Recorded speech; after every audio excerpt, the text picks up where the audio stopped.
Hi, ako nga pala si Irma Zeta, isang dating OFW at saka retired nurse.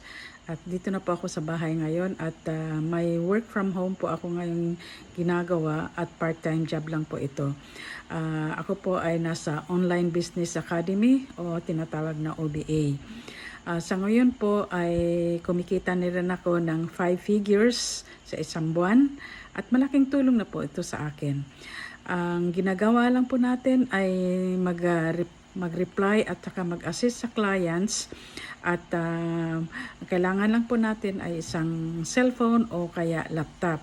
May magandang internet connection at saka scripts are provided na po. Huwag na po kayo mag-alala sa mga sasabihin ninyo. At saka mayroon po tayong free webinar orientation bago tayo pumasok dito. So, kung gusto niyo pong pumasok po dito ay just message me in my messenger or follow my FB account. Salamat po!